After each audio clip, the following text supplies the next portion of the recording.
Vamos a dar comienzo a la mesa de trabajos libres. El primer trabajo, compromiso cardíaco con el síndrome inflamatorio multisistémico post-SARS-CoV-2 en niños. Elsa Tangari, Pedro Echeza, Javier Giudice, María José Rodríguez, Alba Galucci. Adelante. Bien, el objetivo de este trabajo es presentar 8 pacientes que se presentaron en distintas instituciones, en el Pereira Rosell, pero también en Salto y en una institución privada de Montevideo, con el diagnóstico de síndrome multiinflamatorio sistémico posterior a infección por SARS-CoV-2. Y sobre todo enfatizar estos pacientes, los que vamos a presentar, que tuvieron un compromiso cardíaco. Vamos a mostrar la forma de presentación, cómo evolucionaron, la paraclínica que se realizó, el tratamiento que realizamos, las complicaciones que presentaron y las condiciones al alto. Nuestro resultado fue un periodo que se observó, es un estudio observacional de 4 meses, de abril a agosto de este año. La edad promedio de los pacientes fue de 6 años, con un rango de 1 a 13. 6 franco predominio masculinos, 6 varones y 2 niñas, y el 100% requirieron ingreso a una unidad de cuidados intensivos. El 100% se presentaron con fiebre en distintos días que vamos a mostrar en el siguiente cuadro, exantema, hiperemia conjuntival, el 88%, 50% hipotensión y shock.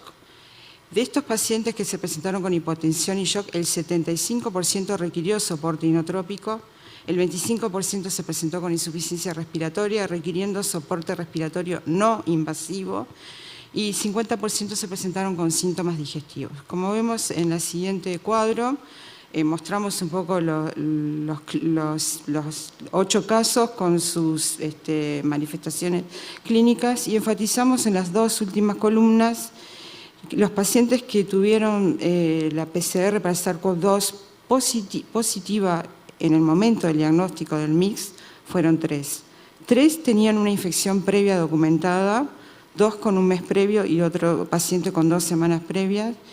Y antígenos se realizaron en 3 pacientes, sobre todo en los que la PCR fue negativa, y tuvimos 2 pacientes con antígenos positivos y 1 con antígeno negativo.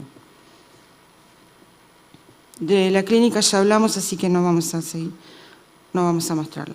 Bueno, estos son los estudios que se hicieron, que se centraron en los pacientes con compromiso cardiovascular. Se le hicieron a todos los pacientes ecocardiograma. Electro, nos faltó un paciente de otra institución que no conocemos muy bien el motivo por el cual no se realizó. Vamos a detallar el ecocardiograma. Todos excepto un paciente fue normal. En los pacientes que estuvo alterado, el compromiso más frecuente que encontramos, voy a seguir al siguiente cuadro y después volvemos a este, el 63% de los pacientes tuvo afectación de la contractilidad. Y lo más frecuente en el 80% de los casos, esa alteración fue sectorial, que es algo que nos llamó la atención y busqué en la literatura y está descrito pero no tanto, y la afectación sobre todo a nivel del septum y a nivel medio y basal.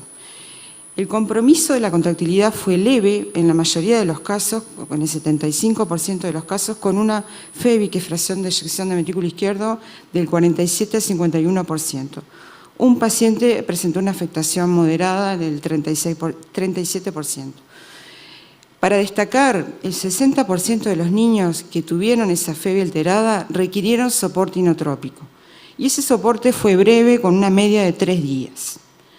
La normalización de la función cardíaca se normalizó en un promedio de 4 días, llegando a algunos pacientes hasta 7 días. 2 pacientes presentaron insuficiencia mitral, que fue leve, y un derrame pericárdico, que también fue leve, y se normalizaron entre los días 4 y 7. Y solo un paciente, que es el 13% de esta población, presentó dilatación de las arterias coronarias con un Z-score más 1.7, la coronaria derecha, y más 1.2, la coronaria izquierda, que se normalizó en 11 días. Esto no llega a ser un aneurisma, porque se define con un Z-score por arriba de 2 o 2.5, dependiendo del punto de corte que se tome. La normalización en 11 días fue porque fue el día que se hizo el eco. Capaz que esto se normalizó antes y nosotros no lo pudimos documentar. Con respecto a los electrocardiogramas alterados, voy a volver al cuadro previo. Dijimos que 7 pacientes se hizo electro, El trastorno más frecuente que se encontró en realidad fueron 2 pacientes, fue el trastorno de la repolarización y sobre todo de cara inferior e inferoceptal. Encontramos T invertida en un paciente y encontramos infra de nivel del ST. Después 2 pacientes que son el 4 y el 5 presentaron QT largo, 450, 460 milisegundos. Uno de estos pacientes tuvo una complicación más severa que fue una fibrilación auricular que revirtió, que la presentó el 5.º día de internación. Este niño estaba en la terapia intensiva ya porque tenía una FEBI disminuida. Es más, de hecho fue el paciente que tuvo la FEBI más disminuida con una FEBI de 37%, que se normalizó el 5.º día. Cuando se normalizó la FEBI aparece la FA, que revierte espontáneamente a ritmo sinusal. Este paciente siempre estuvo hemodinámicamente estable. Se realizó un Holter que justo cuando se puso al 5.º día, cuando se puso el Holter, perdón, la FA empezó previo. El 5.º día nosotros le hicimos el Holter y cuando se puso el Holter fue cuando el paciente revierte espontáneamente a un ritmo sinusal. Este mismo paciente también presentó una taquicardia ventricular autolimitada y extrasístoles ventriculares frecuentes. Este paciente de la serie fue el paciente que presentó los niveles de troponina más altos, que nosotros fuimos haciendo una curva prácticamente todos los días que estuvo en la terapia intensiva y se normalizó el día 7. Y este paciente también tuvo valores muy altos de ProBNP, como ven ahí de 17.143. Que documentamos hasta el día 9, donde empezó a descender con 103, que es prácticamente un valor normal. Este paciente requirió soporte inotrópico por 2 días. Bueno, como ya dijimos, otras alteraciones que fue frecuente, el 71%, que en las series que yo estuve revisando, las alteraciones en los electros están descritas entre un 50 y un 60%. Otras manifestaciones que encontramos fue bloqueo de primer grado, bloqueo incompleto de rama derecha, el paciente de la FA que ya hablamos. El 50% de los pacientes en esta serie presentaban las troponinas altas que fueron ascendiendo durante la internación hasta el 3.er día y se normalizaron el día 7. Y el 100% de los pacientes recibieron el mismo tratamiento, fueron inmunoglobulinas 2 gramos kilo día, 2 gramos kilo total, divididos en general en 2 dosis, metilprednisolona con dosis que variaron de 1 hasta 10 miligramos kilo día de acuerdo a la severidad de las manifestaciones, y aspirina con dosis variables también. Por último, nuestras conclusiones son un estudio observacional. Relatamos que presentamos 8 casos con MIS y post-SARS-CoV-2 con compromiso cardíaco. Lo que llama la atención es que el 100% requiere ingreso a terapia intensiva y el 50% se presenta en shock. El 63% de estos niños presentó afectación de la contractilidad, que lo más frecuente fue una afectación leve, que fue sectorial, como ya mencionamos, y que se normalizó en el día 7. El 71% de los niños presentaron alteraciones en el electro, y lo que pudimos confirmar es que el 25% se normalizó previo al alta, pero hay un 75% que no se normalizó o que no tuvieron electro de control previo al alto. Y por suerte el 100% de los niños tuvo una evolución satisfactoria. Bueno, muchas gracias.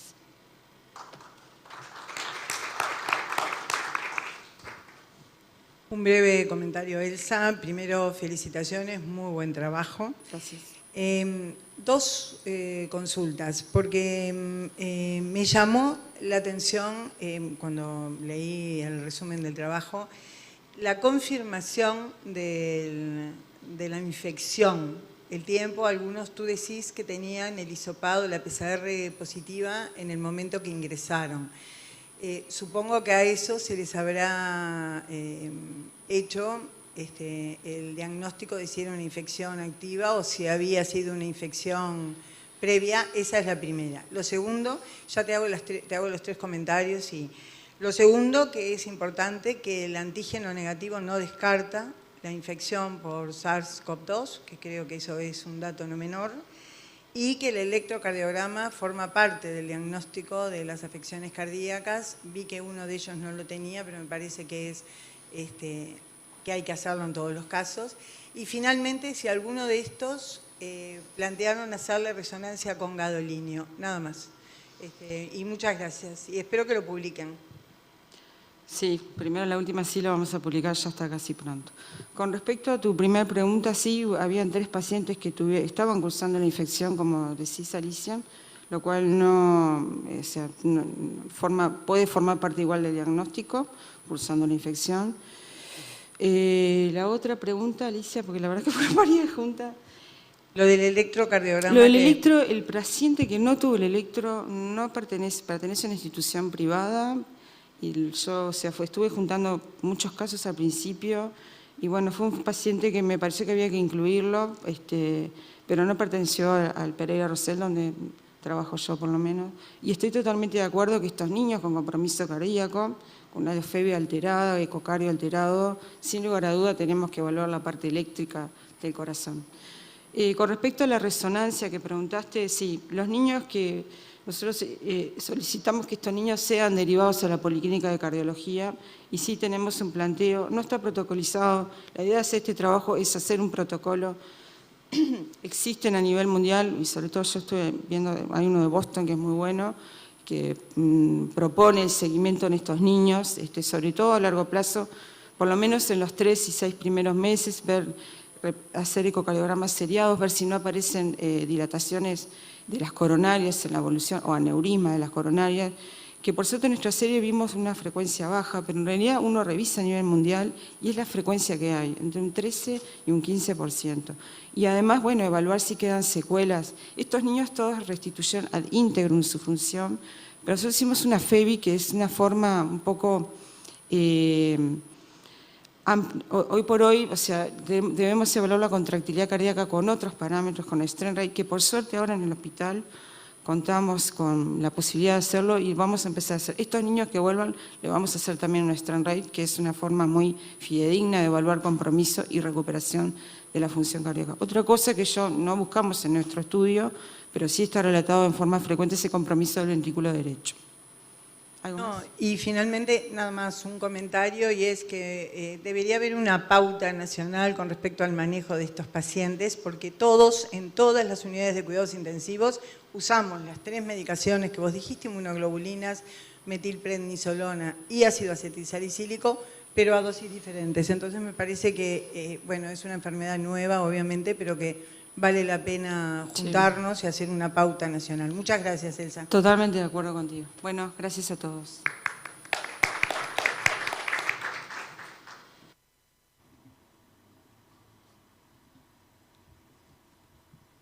Bueno, seguimos ahora con el trabajo número 13, características clínico-epidemiológicas de los adolescentes hospitalizados en un prestador privado de salud en el periodo 2016-2018. Sus autores son Natalia Santini, Verónica Bobli, Nancy González, Fabián Cano y Estela Gutiérrez, trabajando con una población de la mutualista Casmo. Va a presentarlo la doctora Verónica Bobli. Adelante, Verónica. Bueno, muchas gracias, buenos días. A modo introductorio podemos decir que existe escasa bibliografía a nivel nacional con respecto a las características de los adolescentes que requieren ingresos hospitalarios. Entonces, como objetivo de este trabajo nos planteamos describir las características clínicas y epidemiológicas de la población adolescente ingresada en el Departamento de Pediatría de Casmu, en cuidados moderados, en los años 2016 a 2018 y los diagnósticos realizados al egreso. Este fue un estudio descriptivo, de corte transversal, retrospectivo. Como fuente de datos utilizamos la historia clínica electrónica. Se incluyeron a todos los pacientes de 10 a 15 años que ingresaron en el servicio de cuidados moderados en el periodo de octubre de 2016 a octubre de 2018. Las variables analizadas fueron edad, sexo, estado nutricional, antecedentes personales, control en salud en el último año y el médico a cargo de dicho control, los diagnósticos al egreso, los días de internación.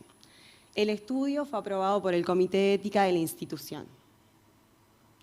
Entonces, ¿cuáles fueron los resultados que obtuvimos del trabajo? Se incluyeron 466 pacientes de un total de 3.340 egresos pediátricos, que correspondió a un 14%.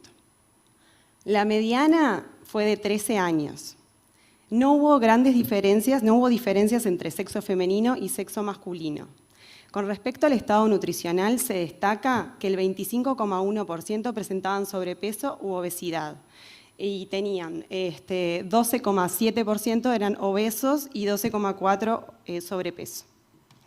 Con respecto a los antecedentes personales, el 50% de los pacientes eran sanos, un 14,8% tenían antecedentes de patología psiquiátrica y 11,8% de patología respiratoria. El médico de referencia de estos pacientes, en su gran mayoría, eran pediatras, en un 65%, en un 16% eran pediatras abocados a adolescentes, 15 pacientes, que correspondía a un 3%, que es el menor valor, no habían tenido control el año previo, y un 8% eran controlados por médico general o médico de familia. La mediana de días de internación fue de 3 días.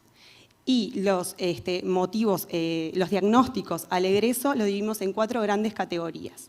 El principal fue la patología quirúrgica con un 27,5%, siendo la apendicitis aguda la principal causa de egreso, seguido por la patología psiquiátrica en 19,7%, siendo el intento de autoeliminación el 28,3%, la principal causa. De esto cabe destacar que de los 26 pacientes que ingresaron por intento de autoeliminación, 25 eran de sexo femenino y que el 61,5% tenían antecedentes de patología psiquiátrica. En tercer lugar, la patología infecciosa con un 14,6%, siendo la celulitis de distinta topografía la principal. Y por último, otros diagnósticos en el 38,2%. Y bueno, dentro de estos teníamos lo gastroenterológico no quirúrgico, como las diarreas, lo neurológico no quirúrgico, como la epilepsia o las convulsiones. Entonces, ¿qué podemos concluir con este trabajo? Que la patología quirúrgica, la apendicitis en primer lugar y la patología psiquiátrica, el intento de autoeliminación en primer lugar, fueron las principales causas de hospitalización. Que el 25% de los pacientes presentaron sobrepeso u obesidad, y que entonces tenemos que contar con un equipo de especialistas en salud mental y en nutrición con el fin de intensificar estrategias de prevención y de promoción en salud de esta población. Muchas gracias.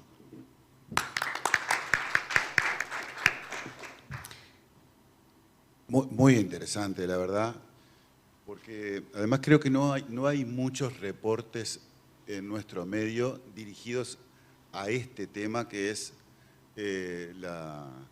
la frecuencia y la prevalencia de la internación en adolescentes, ¿no? Exacto. Verónica. Nosotros cuando empezamos a hacer este trabajo buscamos bibliografía y realmente no encontramos. Con respecto a la internación no encontramos. Sí había un trabajo del Pereira de los motivos de consulta en emergencia, pero no de los motivos de ingreso o egreso hospitalario. La idea nuestra en el CASMU en realidad es volver a hacer el estudio ahora en 2020-2021 y hacer un estudio comparativo porque este es prepandemia, es de 2016 a 2018, entonces la idea es hacer uno ahora, con los datos de 2020-2021. Y también quería agregar que luego de este estudio se creó una policlínica que se llama la Policlínica de Vida Saludable, que en realidad no es solo para adolescentes, obviamente es para niños y adolescentes, que cuenta con nutricionista, psicólogo y pediatras, que, bueno, en realidad la estrategia de promoción y prevención en salud para sobrepeso y obesidad está enfocada ahí. ¿Y este trabajo que ustedes hicieron incidió en la decisión de los administradores? Sí, claro. Y también se creó una policlínica voz alta de los pacientes con patología psiquiátrica, porque vimos que cuando se coordinaba una consulta al mes de repente de la internación, muchos pacientes no concurrían. Entonces decidimos crear la policlínica posalta, que se controlan entre el segundo día posalta y el séptimo día posalta, y se vio que realmente ahí se hace un seguimiento y cumple mucho más los pacientes con la concurrencia a ese control. Porque justamente me parece que un beneficio adicional, aparte del aspecto puramente científico que aporta este trabajo, es que realmente es un insumo muy importante para los tomadores de decisión, ¿no? Para la gente, para los administradores, los que gestionan. Me parece que si además ya tuvo repercusión dentro de la institución, te está dando la razón en ese sentido. Muy, muy interesante, Verónica. Muchas gracias. Muchas gracias.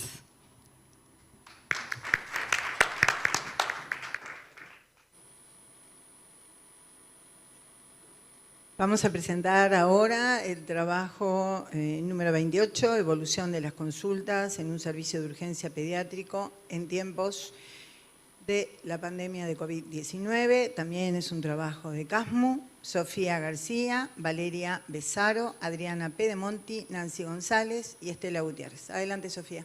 Bueno, buen día para todos. Voy a presentar el siguiente trabajo.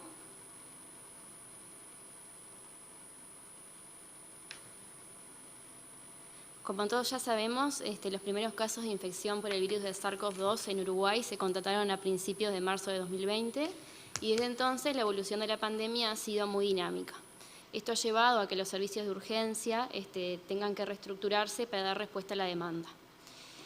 En el servicio de urgencia pediátrico de CASMU, al inicio de la pandemia, debido a que no se sabía cómo iba a ser la evolución, la estrategia que se adoptó fue crear distintos consultorios destinados para asistir a los pacientes con síntomas respiratorios y probables por COVID.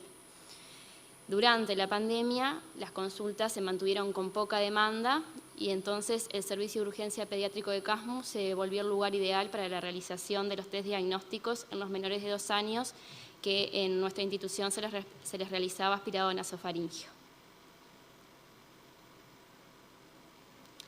El objetivo de este trabajo fue registrar la evolución de las consultas en el servicio de urgencia pediátrico de CASMU desde el año previo al inicio de la pandemia, 1 de marzo de 2019, hasta el 1 de marzo de 2021, pandemia mediante.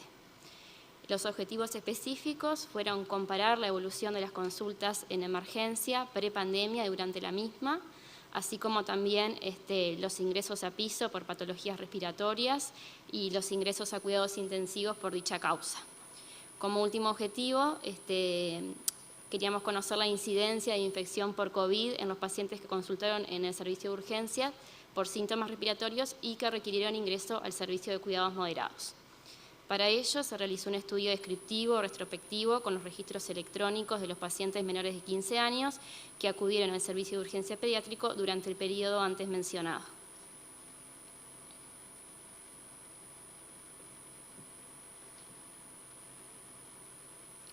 Bueno, y estos son los resultados. Con lo que respecta a las consultas en la urgencia pediátrica, durante el periodo 2019-2020, previo a la pandemia, tuvimos un total de 24.926 consultas, ¿sí?, en comparación con el periodo 2020-2021, que las consultas se redujeron a 8.812.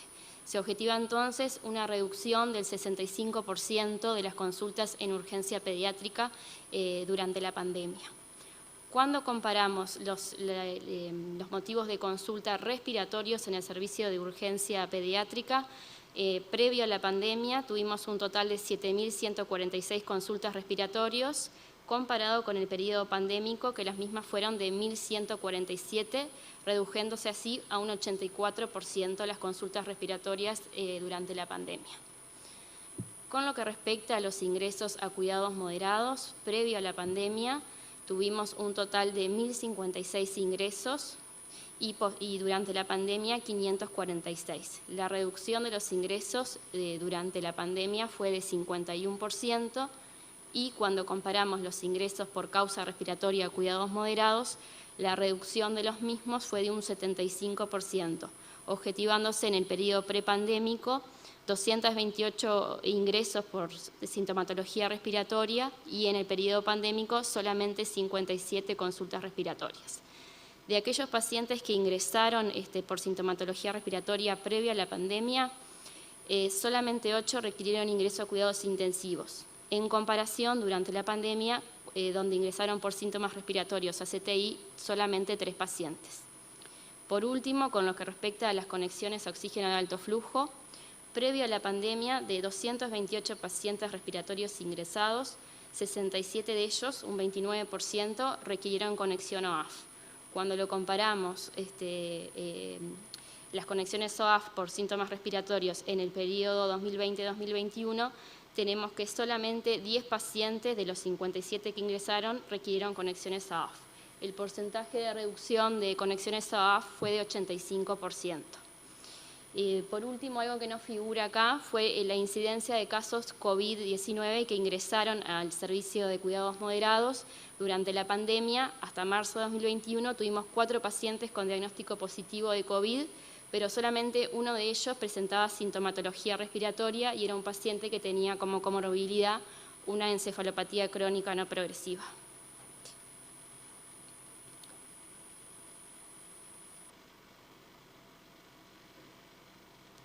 Bueno, las conclusiones de este trabajo son que la pandemia tuvo un impacto inesperado, sobre todo en los servicios de urgencia pediátricos uruguayos, y significó una reducción en las consultas, disminución de las patologías respiratorias y requerimientos de las conexiones a oxígeno de alto flujo y los ingresos a cuidados intensivos.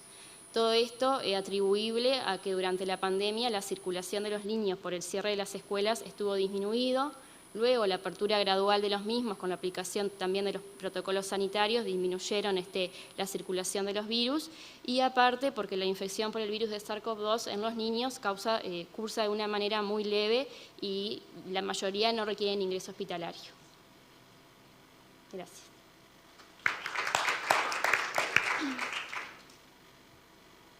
Bueno, muy buen trabajo, felicitaciones a todo el equipo.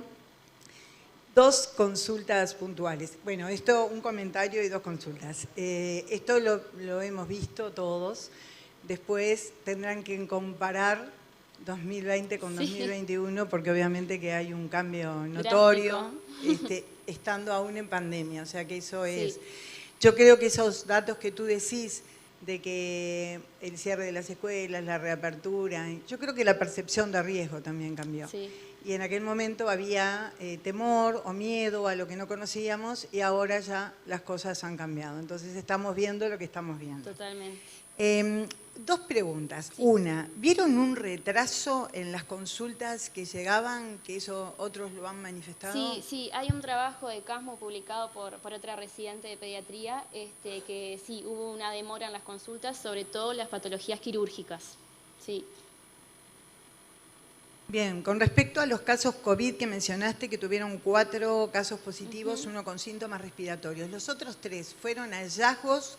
¿Consultaban por otras causas? Fueron hallazgos pacientes febriles, 2 de ellos con infecciones urinarias que requirieron ingresos por la edad de la edad que tenían los pacientes lactantes, y bueno, fue un hallazgo, sí. Bien, eso me parece súper importante, ¿no? Porque no hay que descuidar eso. Exacto. Justamente que los que ingresan hay que hacerles las PCR justamente para evitar el contagio y para cuidar al personal de salud, además. Sin duda.